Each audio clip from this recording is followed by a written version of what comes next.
Hi there! So, I got a haircut. Isn't it fabulous? I feel awesome, and it's so much fun. I've been messing with it the entire time since I got it. 'Cause my sister was just like, you gotta do something new, 'cause when I started saying I wanted to get a haircut, she's like, you gotta do something, like, totally different.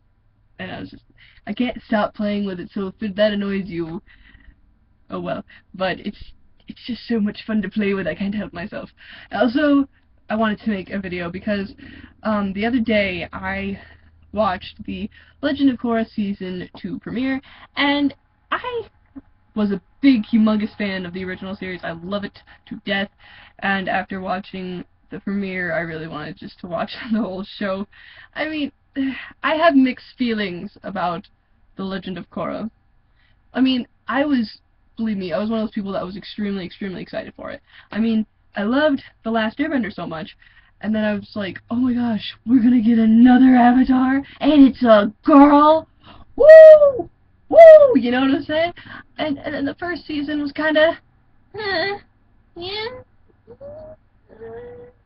know, there were times I was more interested in Tenzin and his family and Lin and than the kids, and isn't that sad though? I mean, when that show about the Avatar and you're more interested about like side characters. I don't know.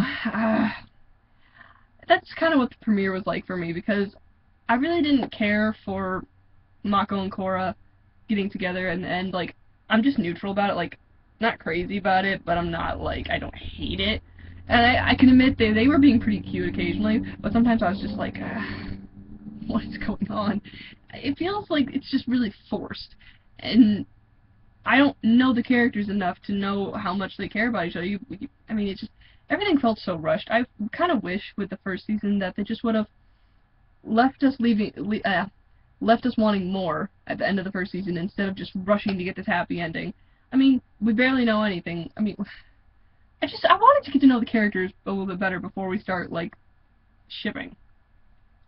I mean, so, the Makoraness in the season premiere, I was like, it was kind of cute, but then sometimes I'm just like, it just seems like they couldn't go 2 seconds without arguing. Like, what's going on with that? I don't know.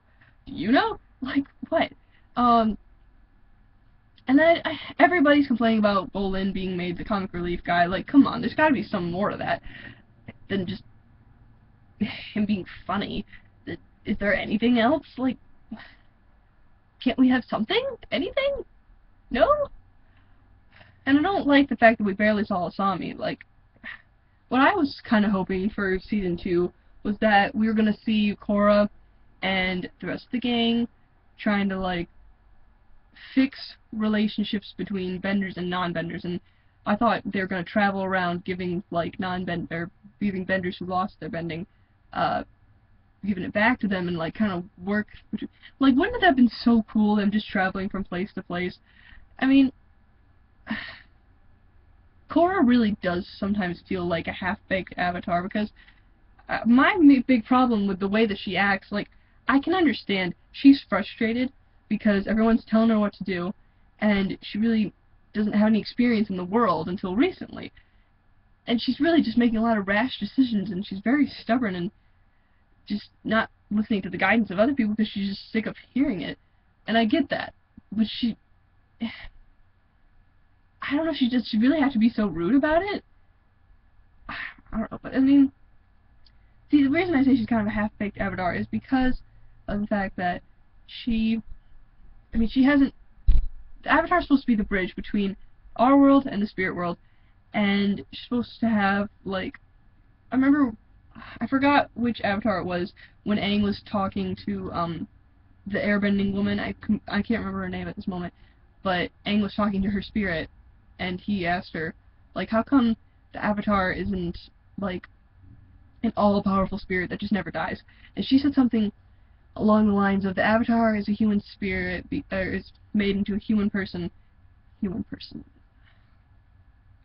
They're made into a person so they can understand the value of human life, and once they understand the value of it, then they will do everything they can to protect it.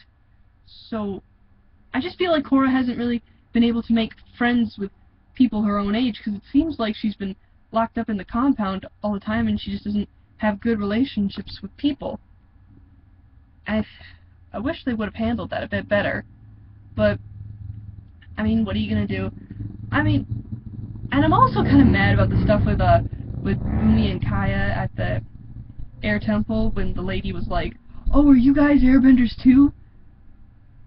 Well, what kind of logic? We're in the Avatar world where thankfully, like, everybody, they wear, like, the color that represents their nation, so waterbenders wear, like, blue and purple, firebenders wear, like, yellow and red and orange, and, earthbenders wear, like, green and tan, and airbenders wear, like, red and orange and or yellow. So you can tell where a person's from by what they dress, and I think that's pretty easy, like, that's helpful, so then you can recognize, oh, they're from there, they're from there. And it was pretty obvious that Kaya is from the water tribes, and she's a waterbender by how she's dressed. And Bumi, okay, that's, I mean, that's the United Forces, clothing, I guess, that he still wears, but he looks like he's dressed like a firebender, even though he's not. And but it just frustrated me so much, because I'm like, okay, it's freaking obvious, it's so obvious that they are not airbenders. And if you people cared about Aang so much, and you, like, worshipped Aang so much, wouldn't you know a little bit more about his family, besides the fact that he has an airbending child? Like, he married one of the most powerful waterbenders at the time, and they have an unbender, a waterbender, and an airbender for children. You'd think that these followers would know, and that just seems so rude. Like, have a little more respect, lady. Gosh. That irritated me so much. But I mean, I am really interested to see what's going to happen with Jinora. I'm glad that we can see more of her character. I hope that they can resolve.